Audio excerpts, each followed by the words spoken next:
Hi all, welcome to I plus. ഞാൻ വിഷ്ണു പുഷ്പരാജ്. അപ്പോൾ ഇന്നത്തെ ക്ലാസ്സിൽ നമ്മൾ ഡിസ്കസ് ചെയ്യുന്നത് വളരെ പ്രധാനപ്പെട്ട ഒരു ഏരിയ ആണെന്ന് മനസ്സിലാക്കിയിരുന്നാൽ മതി. ഇതും മനസ്സിലാക്കിയിരുന്നാൽ മതി. എന്താണ് മൈക്രോ ഫിനാൻസ് അല്ലേ? നമ്മൾ ഇന്നത്തെ വീട്ടുകാരുടെ അല്ലേ, സാധാരണക്കാരുടെ എല്ലാവരും ഇസാവോ വിസീവിൻ്റെ ഒക്കെ മൈക്രോ ഫിനാൻസ് എടുത്തിട്ടുണ്ട് അല്ലേ? മൈക്രോ ഫിനാൻസ് നമുക്ക് നോക്കാം. ഇപ്പം എന്താണ് എൻ്റെ സംഭവം എന്നൊക്കെ നോക്കിയേക്കാം. ആദ്യം നമുക്കതിൻ്റെ ഒരു ചരിത്രത്തിലേക്ക് പോകാം അല്ലേ? നോക്കിയേ, micro finance is also called micro credit. Micro ഫിനാൻസിന്റെ മറ്റൊരു പേരെന്താണ് മക്കളെ? മൈക്രോ ക്രെഡിറ്റ് കേട്ടോ. മൈക്രോ ക്രെഡിറ്റ് എന്ന് പറയുന്നുണ്ട്. It's a type of banking service provided to low income individuals or groups അല്ലെ? ലോ ഇൻകം നമുക്കറിയാം, ഒരു 10 പേര് ചേർന്ന് ഒരു ഗ്രൂപ്പായിട്ട് കൂടുന്നു. ആ ഗ്രൂപ്പായിട്ട് കൂടുന്നു, അവർ എന്ത് ചെയ്യുകയാണ്? അവർ ഇസാഫിന്നോ നമ്മൾ പൊതുവെ കാണുന്നത് അല്ലെ, എല്ലാ എൻ്റെ ഇസാവ് വിസീവ് ആശ്രവ് അതൊക്കെ കാണുന്നതാണ്. അവരിൽ നിന്നൊരു നിശ്ചിത തുക എടുക്കുന്നു അല്ലേ? എന്നിട്ട് ഇവർ വീഴ്ചെടുക്കുന്നു. ആഴ്ച തോറും ഇവർ എന്ത് ചെയ്യണം? എല്ലാവരും കൂടെ കൂട്ടുത്തരവാദിത്തത്തിൽ പൈസ കൊടുക്കുന്നു. 10 പേര് കാണും, അല്ല 5 പേര് കാണും, ഗ്രൂപ്പാണ്. അപ്പോൾ ഇതിൽ ഒരാൾ അടച്ചില്ലെങ്കിൽ ബാക്കിയുള്ള പൈസ ആയിട്ട് കൊടുക്കണം അല്ലേ? ഇപ്പം നമ്മളൊന്ന് സമൂഹത്തിൽ കണ്ടു വരുന്നതാണ് അല്ലെ? ഒരാൾക്ക് അവർക്കൊരു കളക്ഷൻ ഏജന്റ് വരുന്നു, രാവിലെ വരുന്നു, നമ്മളെല്ലാവരും കൂടെ പൈസ കൊടുക്കുന്നു. അങ്ങനെ ഒരു നിശ്ചിത തവണകൾക്ക് അല്ലേ, എത്ര ഒരു തവണയുണ്ട്, ആ തവണയോടെ നമ്മൾ EMI പോലെ അടച്ചടച്ച് തീർക്കുന്നു. ഇതാണ് മൈക്രോ ഫിനാൻസ് എന്ന് അർത്ഥമാക്കുക. അപ്പോൾ ഇത് എന്താണ് അർത്ഥമാക്കുക? ഇതിന്റെ മറ്റൊരു പേരാണ് മൈക്രോ ക്രെഡിറ്റ് എന്ന് അറിയപ്പെടുന്നു. Is a type of banking service. ഇതൊരു ബാങ്കിങ് സർവീസ് ആണ്. ആർക്കാണ്? Provide to low income individuals or groups who otherwise would not have access to financial service അല്ലെ? വലിയ ഫിനാൻഷ്യൽ സർവീസുകളൊന്നും ലഭ്യമാകാത്ത ചില ലോ ഇൻകം ഗ്രൂപ്പുകൾക്ക് കൊടുക്കുകയാണ് അവരുടെ കാര്യങ്ങളൊക്കെ നടത്താൻ വേണ്ടി അല്ലേ? ഇപ്പം എനിക്ക് തോന്നുന്നു പൊതുവെ ഇപ്പോൾ സമൂഹത്തിലെ സാധാരണക്കാർക്കിടയിലെല്ലാം ഈ മൈക്രോ ഫിനാൻസ് ഉണ്ട്. നമുക്ക് നോക്കാം. ഇനി നമ്മൾ നോക്കാൻ പോകുന്നതിന്റെ ഹിസ്റ്ററിയാണ് കേട്ടോ. Micro finance is not a new concept. ആദ്യം തന്നെ മനസ്സിലാക്കണം, ഇത് ഇന്നോ ഇന്നലെയോ അല്ലെങ്കിൽ 5 വർഷം മുമ്പൊന്നും വന്ന ഒരു സംഭവമല്ല അല്ലേ? ഇതൊരു എന്താണ് നോക്കി ആദ്യം പറഞ്ഞ micro finance is not a new concept. Small operation of this type of have existence since 18th നൂറ്റാണ്ട് മുതൽ എന്താണ് അന്ന് ഈ മൈക്രോ ഫിനാൻസ് എന്നുള്ള പേരിലല്ല ഈ ഒരു എന്താ പറയുക, ഈ ഒരു പ്രക്രിയ നടക്കുന്നുണ്ടായിരുന്നു അല്ലേ? സ്മോൾ ഓപ്പറേഷൻ, ചെറിയ രീതിയിലുള്ള ഇങ്ങനത്തെ കാര്യങ്ങളൊക്കെ നടക്കുന്നുണ്ട്. അതിനെ ഓമന പേരിട്ട് മൈക്രോ ഫിനാൻസ് എന്നും മൈക്രോ ക്രെഡിറ്റ് എന്നൊക്കെ ആക്കി ഈ സമയങ്ങളിലാണേ ഉള്ളൂ.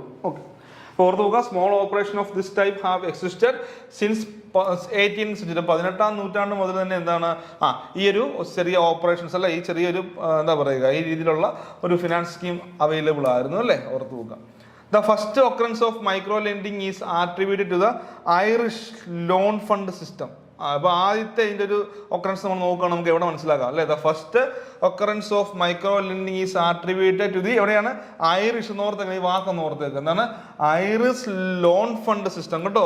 ഐറിഷ് ലോൺ ഫണ്ട് സിസ്റ്റമാണ് ഇതിൻ്റെ ഒരു ചരിത്രത്തിൽ പോയാൽ നമുക്ക് ആദ്യമായിട്ട് മനസ്സിലാക്കാൻ പറ്റുന്നത്. എന്താണ് നമുക്ക് ഐറിഷ് ലോൺ ഫണ്ട് സിസ്റ്റം ആരാണ് ഇൻട്രൊഡ്യൂസ് ചെയ്തത്?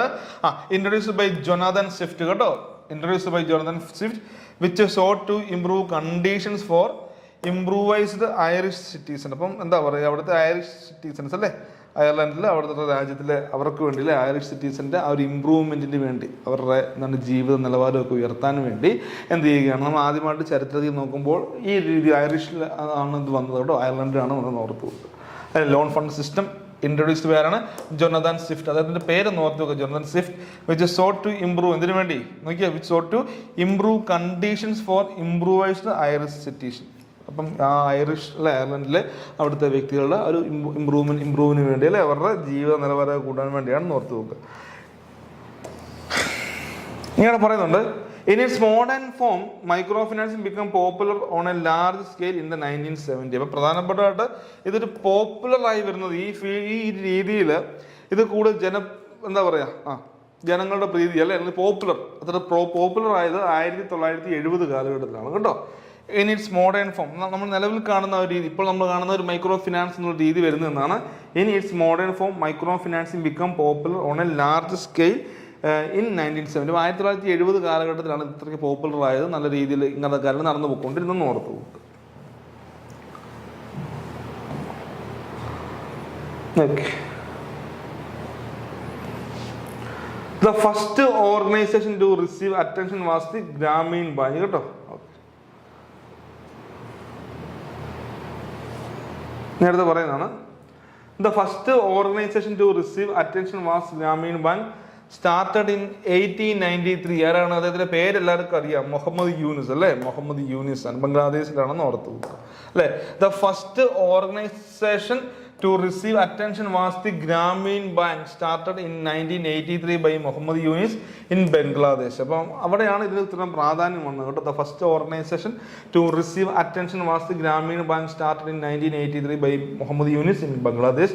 In addition to providing loans to its client, the Grameen Bank also suggests that its customers subscribe to its 16 decision, 16 decision, a basic list of ways that the poor can improve their lives. ഇപ്പോൾ ഒരു സാധാരണക്കാരന് അവൻ്റെ ജീവിത നിലവാരം ഉയർത്താൻ, സാധാരണക്കാരൻ, പണമില്ലാത്തവൻ, പാവപ്പെട്ടവൻ, അവൻ്റെ ജീവിതം നിലവാരം ഉയർത്താൻ വേണ്ടി എന്ത് ചെയ്യാണ് ഇവരൊരു 16 ഒരു ലിസ്റ്റ് കൊടുക്കുകയാണ്. 16 ഡിസിഷൻ എന്ന് പറഞ്ഞാൽ A basic list of way അല്ലേ, ഒരു 16 ലിസ്റ്റ് കൊടുക്കുകയാണ് എങ്ങനെ ഇമ്പ്രൂവ് ചെയ്യണമെന്നൊക്കെ ഉള്ള വഴികളൊക്കെ വെച്ച് 16 വേസ് എന്ന് പറയാം അല്ലേ.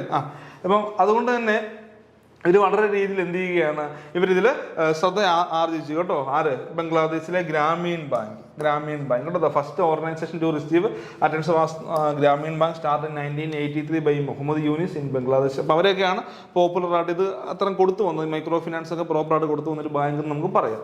അപ്പോൾ അവർ പറയുകയാണ് in addition to providing loan to its clients. അപ്പോൾ അവരുടെ ആ ഒരു ക്ലയൻസിന് ലോൺ കൊടുക്കുന്നതിനൊപ്പം തന്നെ ചുമ്മാ മൈക്രോ ഫിനാൻസ് ലോൺ കൊടുക്കുക മാത്രമല്ല ചെയ്യുന്നത്, അതിനൊപ്പം തന്നെ എന്ത് ചെയ്യാണ്, ബാങ്ക് ഓൾസോ സജസ്റ്റ് ചെയ്യാണ് അല്ലേ.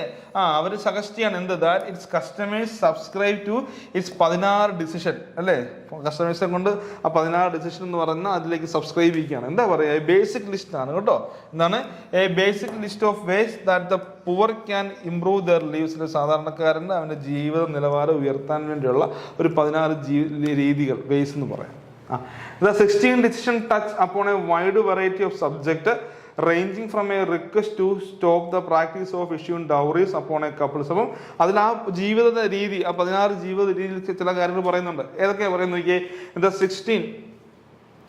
16 decision touch upon a wide variety of subject.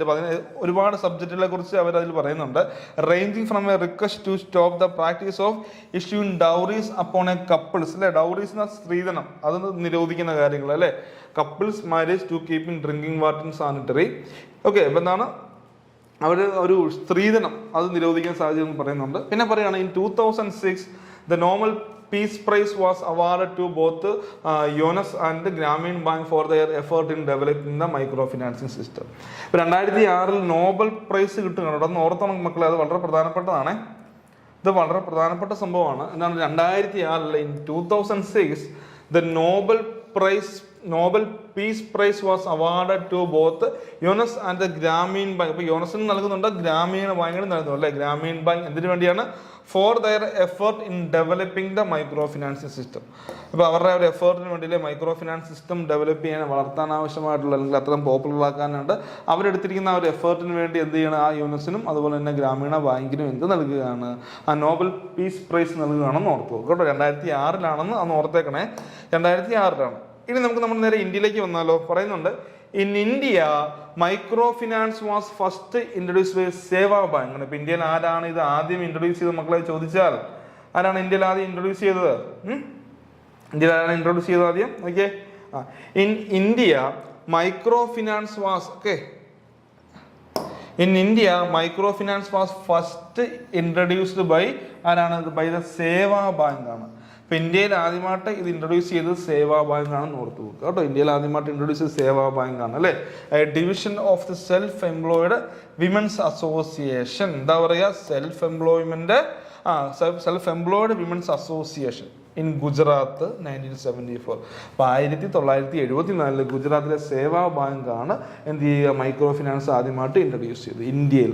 And has ever since played a crucial role in providing financial service to numerous people who have been left out of the main stream of the society's economy. അതായത് ആ ഒരു പാവപ്പെട്ട ആൾക്കാർക്ക് അല്ലെങ്കിൽ main സ്ട്രീമിൽ നിന്ന് ഒഴികെയുള്ള ആൾക്കാർക്ക് അല്ലേ, സാധാരണക്കാർക്ക്. ഓക്കെ, അവർക്ക് എന്ത് ചെയ്യുകയാണ്, അവർക്ക് സാമ്പത്തികപരമായിട്ടുള്ള സേവനങ്ങൾ നൽകുന്നതിൽ ഒരു വളരെ പ്രധാനപ്പെട്ട ഒരു ക്രൂഷ്യൽ റോൾ ഇവർ കൈകാര്യം ചെയ്തെന്ന് ഓർത്തു പോകുക കേട്ടോ. And has ever since played a crucial role in providing financial service to numerous people who have been left out of the main stream of society's economy. നമ്മുടെ സമൂഹത്തിൻ്റെ എക്കണോമിയിൽ നിന്ന് ആ മെയിൻ സ്ട്രീമിൽ നിന്ന് മാറി നിൽക്കുന്ന അല്ലെ വളരെ സാധാരണക്കാരായ ആൾക്കാരുണ്ട്. ഇന്നും ബാങ്കിങ് സേവനങ്ങളൊക്കെ നല്ല രീതിയിൽ ലഭിക്കാതെ വളരെ സാധാരണക്കാരായ ആൾക്കാർക്കുണ്ട്. അപ്പോൾ അവർക്ക് എന്താണ് അവർക്ക് ഈ സാമ്പത്തിക സേവനങ്ങൾ നൽകുന്നതിൽ ഒരു ക്രൂഷ്യൽ റോള് ഇവർ വഹിച്ചിട്ടുണ്ടെന്നാണ് പറയുക. ഓക്കെ, ഒരുപാട് സേവനങ്ങൾ ന്യൂമറസ് അല്ലേ, ഒരുപാട് സേവനങ്ങൾ അത് അവിടുത്തെ ജീവനക്കാർക്ക് നൽകിയിട്ടുണ്ടെന്ന് ഓർത്തു പോകുക. ഇത് നമുക്ക് ഇതിൻ്റെ സ്ട്രക്ചറാണ്, മൈക്രോ ഫിനാൻസിൻ്റെ ഒരു സ്ട്രക്ചറിനെ പറ്റിയാണ് ഇനി പഠിക്കാൻ പോകുന്നത് കേട്ടോ. എന്നാൽ നമുക്കുള്ള സ്ട്രക്ചർ കേട്ടോ, structure of micro finance, micro ഫിനാൻസിൻ്റെ സ്ട്രക്ചറാണ്. എന്താ the structure of micro finance has been created to address the difficulties that the traditional financial service sector encountered in satisfying the low income segments credit requirement at a reasonable and sustainable cost എന്ന് പറയും അല്ലേ. Structure of has been created to address the difficulty that the traditional financial services sector encountered in satisfying the low income segment credit requirement at a reasonable and sustainable. സാധാരണ low income ഗ്രൂപ്പ്സിന് എന്ത് ചെയ്യുകയാണ്, അവരെ വലിയ cost ഒന്നും ഇല്ലാതെ അല്ലേ, വലിയ രീതിയിൽ അവരുടെ പണം തട്ടിപ്പറിക്കാതെ, അല്ലെങ്കിൽ നമുക്കറിയാം പണ്ട് കാലങ്ങളിൽ സാധാരണക്കാർ ഒരുപാട് ചൂഷണങ്ങൾക്ക് ഇരയാകുമായിരുന്നു, മണി ലെൻഡേഴ്സിൻ്റെ കയ്യിൽ നിന്നൊക്കെ അല്ലേ, പഠിച്ചിട്ടുണ്ട് അല്ലേ. കാരണം അവർ ചെറിയ രീതിയിൽ എന്താണ് വട്ടിപ്പലിശയ്ക്ക് ലോൺ കൊടുക്കുന്നു, അവസാനം എന്താണ് ശരിക്കും നല്ല രീതിയിൽ സാധാരണക്കാരെ ചൂഷണം ചെയ്യുന്ന സാഹചര്യമൊക്കെ ഉണ്ടായിരുന്നു. അപ്പം അതിൽ നിന്നൊക്കെ ഒരു വ്യത്യാസം ഇതിൽ നിന്നും ഉണ്ടായിട്ടുണ്ടല്ലോ. അതിൽ നിന്നൊക്കെ ഒരു വ്യത്യാസം എന്താണ് പറയുക, അങ്ങനെയുള്ളവർക്കൊക്കെ നമ്മൾ ചെറിയ ഇൻട്രസ്റ്റിന് ലോൺ കൊടുക്കുന്നു. അവരുടെ എന്താ പറയുക, അവരുടെ ഒരു ഫിനാൻഷ്യൽ നീഡുകൾ, സാമ്പത്തിക ആവശ്യങ്ങളൊക്കെ സാറ്റിസ്ഫൈ ചെയ്യാൻ ഒരുപാട് സഹായിച്ച കാര്യങ്ങളാണെന്ന് ഓർത്ത് നോക്കുക കേട്ടോ. അപ്പോൾ അതാ പറയുന്നത് structure of MFI has been created to address difficulties. കാരണം ആ സമയത്ത് അല്ലേ വട്ടിപ്പലിശക്കാരുടെ നിന്നൊക്കെ അവർ ഒരുപാട് ഡിഫിക്കൽട്ടീസ്, പണം കിട്ടിക്കഴിഞ്ഞാലും കിട്ടാൻ ഒരുപാട് പലിശ കൊടുക്കണം, കിട്ടിക്കഴിഞ്ഞാൽ ചൂഷണങ്ങൾക്ക് ഇരയാകുന്നു. അപ്പം അതിനൊക്കെ എന്താണ് ഒരു പരിഹാരം എന്ന രീതിയിൽ നമുക്ക് ഇതിനെ കണക്കാക്കപ്പെടാമെന്നാണ് പറയുക അല്ലേ. Segment credit requirement at a reasonable and sustainable cost. അപ്പം ഇത് നിങ്ങൾ നോക്കണം, JLG എന്ന് പറയുന്നത്, JLG ജോയിന്റ് ലയബിലിറ്റി ഗ്രൂപ്പ് അല്ലെ, ജോയിന്റ് ലയബിലിറ്റി ഗ്രൂപ്പ് JLG. എന്താണ് JLG? JLG is an informal association. Formal അല്ല, ഒരു 4 മുതൽ 10 വരെയുള്ള ആൾക്കാരെ ഉൾപ്പെടുത്തിക്കൊണ്ടുള്ള ഒരു ഇൻഫോർമൽ അസോസിയേഷൻ നമുക്ക് JLG പറയാം. JLG is an informal association of 4 to 10 people who work as a team to apply for bank loans either individually or collectively under mutual guarantee കേട്ടോ. എന്താ JLG? JLG is an informal association of 4 to 10 people who work as a team അല്ലേ. അതായത് 4 മുതൽ 10 പേര് വരെയുള്ള ഒരു ടീമായിട്ട് work ചെയ്യുന്നത്. ഇൻഫോർമൽ ആണെന്ന് ഓർത്തു, ഒരു ടീമാണ്. ഇപ്പം എന്ത് ചെയ്യുകയാണ്, apply for bank loans either individually or collectively under mutual guarantee. അവർ പരസ്പര ജാമ്യത്തോടെ എന്ത് ചെയ്യണം, ബാങ്കിൽ ലോൺ അപ്ലൈ ചെയ്യുന്നു, ലോൺ അപ്ലൈ ചെയ്ത് ലോൺ എടുക്കുന്നു, അവരുടെ ഫിനാൻഷ്യൽ ആയിട്ടുള്ള നീഡുകൾ സാറ്റിസ്ഫൈ ചെയ്യുന്നു. എന്നിട്ട് എന്ത് ചെയ്യുകയാണ്, ഒരാഴ്ചയിലോ അല്ലെങ്കിൽ മാസങ്ങളിലോ നിന്ന് എല്ലാവരും കൂടെ പിരിവിട്ട് ആ ലോൺ എമൗണ്ട് ബാങ്കിലേക്ക് തിരിച്ചടയ്ക്കുന്നു. നമുക്കൊരു EMI സെക്ടറാണെന്ന് ഓർത്ത് പോകും. അടുത്ത പറയുകയാണ് SH is A group of registered. അപ്പം നമ്മൾ JLG നിങ്ങളോട് ചോദിച്ചിട്ടുണ്ട്, JLGയുടെ സ്ട്രെങ്ത് എത്ര മുതൽ എത്ര വരെയാണ്? 4 to 10 എന്ന് ഓർത്ത് പോകും കേട്ടോ. 4 മുതൽ 10 വരെയാണ് ഒരു JLG അല്ലെ, ജോയിന്റ് ലയബിലിറ്റി ഗ്രൂപ്പ്. അവരുടെ സ്ട്രെങ്ത് അവരെന്താണ്, ഞാൻ പറഞ്ഞു, അവർ പരസ്പര ജാമ്യപ്രകാരമാണ് ലോൺ എടുക്കുക. അപ്പോൾ ഫോർ എക്സാമ്പിൾ 10 പേരിൽ ഒരാൾ ഒന്നും കൊണ്ടുവന്നില്ലെങ്കിൽ ഈ ബാക്കി 9 പേരും കൂടെ അത് ആ വ്യക്തിനെ കൂടെ ഷെയർ ചെയ്ത് കൊടുക്കണം. എത്രയാണെങ്കിലും ആ പറഞ്ഞ EMI കൊടുക്കണം. ആരൊക്കെ കൊടുത്താലും, അതായത് 10 പേര് തമ്മിൽ ലോൺ എടുത്തു, 10 പേര് ഒരുമിച്ച് ലോൺ എടുത്തു, അവരുടെ മ്യൂച്വൽ അഗ്രിമെന്റിൽ ഇപ്പോൾ 2 പേര് പൈസ ആണെന്ന് കൊണ്ടുവരുന്നില്ല എന്നുണ്ടെങ്കിൽ ബാക്കി 8 പേര് എന്ത് ചെയ്യണം, ഇവരുടെയും കൂടെ പൈസ എടുത്ത് എന്താണ് ആ മൈക്രോ ഫിനാൻസിൽ കൊടുക്കണം. ഓക്കെ, അടുത്താണ് SH ആണ്. SH is a group of registered അല്ലെ, SH is a group of registered or unregistered micro entrepreneurs with similar socio-economic origins that get together voluntarily to save modest amount of money monthly, mutually agreeing to contribute to a common fund and meeting their emergency needs through mutual assistance. To ensure proper credit use and prompt repayment, the group members typically rely on their collectively knowledge and peer pressure എന്ന് പറയുക. ഇപ്പം എന്താ അർത്ഥം നോക്കുക. പിന്നെ SH അത് നിങ്ങൾക്ക് അറിയാവുന്നതല്ലേ, self help group. അത് ഒരു ഗ്രൂപ്പ് ഓഫ് ഒന്നെങ്കിൽ രജിസ്റ്റർ ചെയ്തിട്ടുള്ളവരായിരിക്കും അല്ലെങ്കിൽ അൺരജിസ്റ്റേർഡ് ആയിരിക്കും കേട്ടോ. SH is A group of registered or unregistered micro enterprise with similar socio economic origins that get together voluntarily to save modest amount of money monthly, mutually agreeing to contribute to a common fund and meeting their emergency need through mutual assistance. ഇവർ നമുക്കറിയാം SH എന്താണ്, എല്ലാവരും കൂടെ അവരവരുടെ കയ്യിലുള്ള പണം ഇടുന്നു അല്ലേ, പണം ഒരു കോമൺ ഫണ്ട്, അതിൽ നിന്ന് ലോണും മറ്റു കാര്യങ്ങളൊക്കെ കൊടുക്കുന്നു. അതാണ് അർത്ഥം കേട്ടോ. To ensure proper credit use and prompt repayment, the group members typically rely on their collective knowledge and peer pressure. Okay. അറിയാമല്ലോ. നമുക്ക് SHGയെ പറ്റി അറിയാം. സെൽഫ് ഹെൽപ്പ് നമ്മുടെ നാട്ടിലെല്ലാം അമ്മമാരൊക്കെ ഇതിലുള്ളവരായിരിക്കും അല്ലേ. ഓക്കെ, അയൽക്കൂട്ടം എന്നൊക്കെ പറയുന്ന രീതിയിൽ. അടുത്താണ് എന്താണ് നമുക്ക് ഫീച്ചേഴ്സ്, മൈക്രോ ഫിനാൻസിന്റെ ഫീച്ചേഴ്സ് നോക്കാം. The borrowers are from low income background. അപ്പോൾ ഈ ബോറോവേഴ്സ്, ഈ പണം എടുക്കുന്നവർ വലിയ കാശുള്ള വീട്ടിലായിരിക്കണം, ലോ ഇൻകംകാരാണ്. അതുകൊണ്ട് സാധാരണക്കാരാണ്, വളരെ സാധാരണക്കാരാണ് ഇതിലെ ബോറോവേഴ്സ് എന്ന് പറയുന്നത് കേട്ടോ. ഇതിലെ ബോറോവേഴ്സ് എന്ന് പറയുന്നത് സാധാരണക്കാരാണ്. The borrowers are from low income background എന്ന് ഓർത്തു കൊടുക്കുക. ഓക്കെ, ലോ ഇൻകം ബാക്ക്ഗ്രൗണ്ടിൽ നിന്നാണ് ഇതിന്റെ ബോറോവേഴ്സ്. ഇനിയും പറയുന്നത് loans availed under micro finance are usually of small amount, that is micro loan അല്ലേ. ചെറിയ എമൗണ്ട് ആയിരിക്കും, വലിയ ലക്ഷങ്ങളോ കോടികളോ ഒന്നും അല്ല, വളരെ ചെറിയ എമൗണ്ടുകൾ, ഒത്തിരി ലക്ഷങ്ങളൊന്നും ഇല്ല. ഒരു 5 പേര് 10 പേര് ചേരുന്നു, ഒരു 2 ലക്ഷം രൂപ എടുത്ത് അവർ വീതിച്ചെടുക്കുന്നൊക്കെ ചെയ്യുന്നു. ഓക്കെ, അവരവർ വീതിച്ചെടുക്കുന്നു, പിന്നെ ഇവർ മാസം കൊണ്ട് അടയ്ക്കുന്നു, ആഴ്ച കൊണ്ട് അടയ്ക്കുന്നു, അങ്ങനെ ആയിരിക്കാം. ഓക്കെ, ഒന്നുകിൽ ആഴ്ചകളിലോ അല്ലെങ്കിൽ മാസങ്ങളിലോ. അതാ പറയുക, the borrowers are from low income background, loans are availed under micro finance are usually of small amount ആയിരിക്കും. പിന്നെ ലോൺ ടെന്യൂർ ഷോർട്ട് ആയിരിക്കും കേട്ടോ, അതിൻ്റെ കാലാവധി ഷോർട്ട് ആയിരിക്കും. പിന്നെ micro finance loans do not require any collateral അല്ലെ, എന്തെങ്കിലും സെക്യൂരിറ്റീസ് ഒന്നും കൊടുക്കണം, എല്ലാം പരസ്പര ജാമ്യത്തിന്മേലായിരിക്കും. ഇപ്പോൾ നമ്മളിപ്പം SHGക്കാർക്ക് എങ്ങനെ മൈക്രോ ഫിനാൻസിൽ ലോൺ എടുക്കാറുണ്ട്, അയൽക്കൂട്ടംകാർ വന്ന് മൈക്രോ ഫിനാൻസിൽ ലോൺ എടുക്കാറുണ്ട്. ഓക്കെ, അപ്പം അവരൊക്കെ എന്താണ്, അവർ പരസ്പര ജാമ്യതി പ്രകാരമാണ്, മറ്റ് ഈടുകളൊന്നും വേണ്ടെന്ന് ഓർത്തു കേട്ടോ. Micro finance loan do not require any collateral, securities ഒന്നും വേണ്ട. പിന്നെ these loans are usually repaired higher frequencies അല്ലേ, ഹയർ ഫ്രീക്വൻസീസിലായിരിക്കും ഇവര് ലോൺ റീപേ ചെയ്യുക അല്ലേ. അറിയാമല്ലോ, നിങ്ങൾക്ക് പ്രോപ്പർ കാര്യങ്ങൾ അതിന് അറിയാമെന്ന് ഞാൻ വിചാരിക്കുന്നു. ഹയർ ഫ്രീക്വൻസീസിലായിരിക്കും, ഷോർട്ട് പീരീഡ് ആയിരിക്കും. ഇപ്പോൾ ഫോർ എക്സാമ്പിൾ ഒരു 2 ലക്ഷം രൂപ ഉണ്ടെങ്കിൽ അവർ ഷോർട്ട് പീരീഡ് എന്താണ് ഒരു 36 മാസം കാലാവധി കൊണ്ട് 30 മാസമോ 36 മാസം കൊണ്ട് ഇവർ അടച്ചു തീർക്കണം. അല്ല, ചിലപ്പോൾ 24 മാസം കൊണ്ട് അടച്ചു തീർക്കണം. അപ്പോൾ ഇവരെന്താണ് ആ എമൗണ്ടും പലിശയും കൂടെ, ഇപ്പോൾ ഒരു 5 ലക്ഷം രൂപ എടുത്തെങ്കിൽ അതിനെ ഡിവൈഡ് ചെയ്ത് ഇൻട്രസ്റ്റുകളെ കൂട്ടി ഒരു എല്ലാ ആഴ്ചകളിലും അല്ലെങ്കിൽ എല്ലാ മാസങ്ങളിലും ഒരു EMI എമൗണ്ട് പറയും. ആ EMI ആയിട്ട് എല്ലാം ആവർത്തനമായിട്ട് വീണ്ടും EMI മേടിച്ച് എന്ത് ചെയ്യും, ലോൺ ക്ലോസ് ചെയ്യും.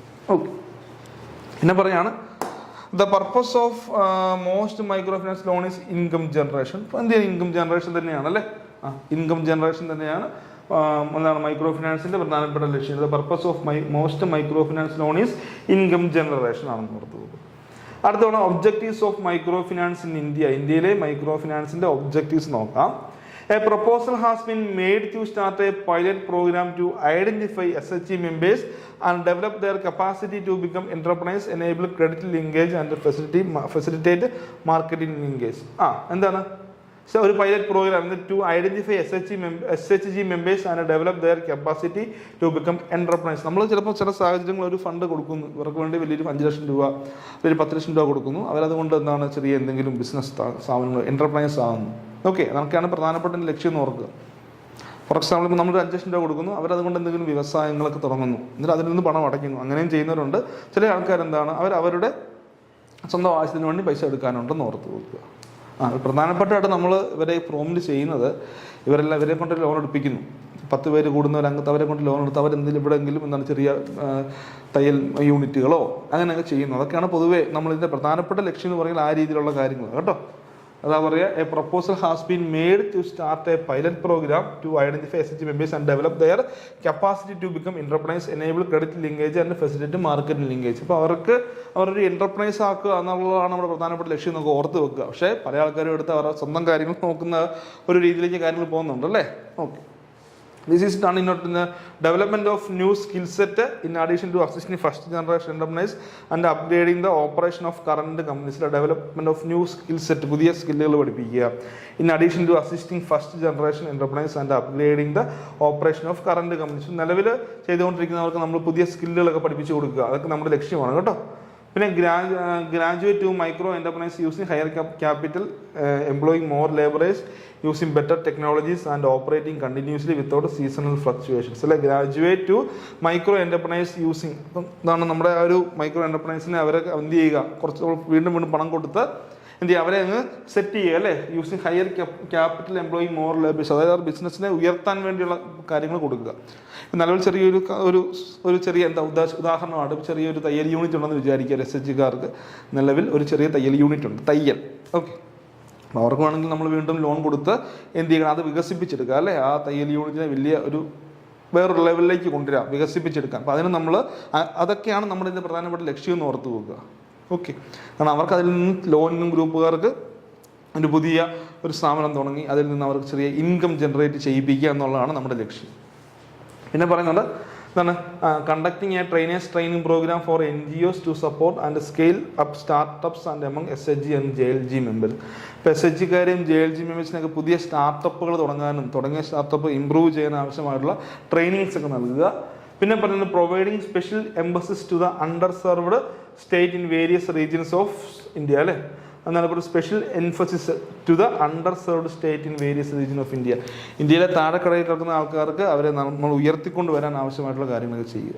അപ്പോൾ അവർ ഏറ്റവും താഴെ ലെവലിൽ കിടക്കുന്ന ആൾക്കാരല്ലേ, സാമ്പത്തികപരമായിട്ടൊക്കെ ഒത്തിരി താഴ്ന്ന ലെവലിൽ കിടക്കുന്ന ആൾക്കാരെ എല്ലാവരും കൂട്ടി അവർക്ക് ഫണ്ടൊക്കെ കൊടുത്ത് അവരെ കൊണ്ട് എന്താണ് അവർക്കൊരു ഇൻകം ജനറേറ്റിന് ആവശ്യമായിട്ടുള്ള ലെവലിലേക്ക് അവരെ എത്തിക്കുക. ഇതെല്ലാം ഇതിൻ്റെ ഒരു പ്രധാനപ്പെട്ട ലക്ഷ്യമാണ്. പക്ഷേ പൊതുവേ ഇന്ന് നമ്മൾ കൊടുക്കുന്ന മൈക്രോ ഫിനാൻസ് പണം കൊണ്ട് ഇവർ അവരുടെ സ്വന്തം കാര്യമൊക്കെ ചെയ്യുന്നു അല്ലേ. വീട്ടിലെ കാര്യങ്ങൾക്ക് വേണ്ടി ലോൺ എടുക്കുന്നു പോകുന്നു സ്വന്തം കാര്യത്തിൽ, പിന്നെ ആ സമയമാകുമ്പോഴത്തേക്കും എന്ത് ചെയ്യുകയാണ്, ആ ലോൺ എമൗണ്ട് കൊണ്ട് അടയ്ക്കുന്നു, അങ്ങനെയാണ് കണ്ടുവരിക. പക്ഷേ പ്രധാനപ്പെട്ട ലക്ഷ്യം എന്ന് പറയുന്നത് എന്താണ്, ഇവരെ നമ്മളൊരു ഇൻകം ജനറേറ്റ് ചെയ്യുന്ന രീതിയിലേക്ക് ഇവരെ എത്തിക്കുക എന്നുള്ളതാണ് കേട്ടോ ഈ ലോണിൻ്റെ പ്രധാനപ്പെട്ട ലക്ഷ്യം. പിന്നെ introduction of digital banking for SHGs in collaboration with the banks to maintain regular update on financial and non-financial data on the portal. Okay, ഇതൊക്കെ ഇങ്ങനെ പറയുന്നുണ്ടെങ്കിലും ആൾക്കാരൊന്നും ഇങ്ങനെയൊന്നുമല്ല. കിട്ടുന്ന പൈസ എടുക്കുന്നു, വീട്ടിലെ കാര്യങ്ങൾ ചെയ്യുന്നു, പിന്നെ തിങ്കളാഴ്ച കൊണ്ട് ഒരു വീട്ടിൽ കൊണ്ട് പൈസ കൊടുക്കുന്നു, ആ ആൾ കൊണ്ട് ബാങ്കിൽ പണം അടയ്ക്കുന്നു. ശരിയല്ലേ? ഇങ്ങനെയാണ് സ്വാഭാവികം വരിക. പക്ഷെ നമ്മൾ മനസ്സിലാക്കി വെക്കേണ്ട കാര്യങ്ങൾ ഇതാണ്, എന്താണ് SHG, എന്താണ്, എന്തിനു വേണ്ടിയാണ് ഈ പണം കൊടുക്കുക എന്നൊക്കെ ഉള്ളത്. ഇന്നത്തെ ക്ലാസ് ഈ ഒരു ടോപ്പിക്ക് നിങ്ങൾക്ക് മനസ്സിലായെന്ന് വിചാരിക്കുന്നു. അധികം ഒന്നും പഠിക്കേണ്ട കാര്യമില്ല. JLGയിൽ 4 to 10 മെമ്പേഴ്സ് ഉണ്ടെന്ന് പഠിക്കുക. ഒരു തവണ PYQ ചോദിച്ചിട്ടുണ്ട്. പിന്നെ ആ ബേസിക് കാര്യങ്ങൾ എന്താണെന്നും മനസ്സിലാക്കുക. അത്രയാണ് നമ്മുടെ പ്രധാനപ്പെട്ട ടാസ്ക് എന്ന് ഓർത്ത് വെച്ച്. Okay, thank you.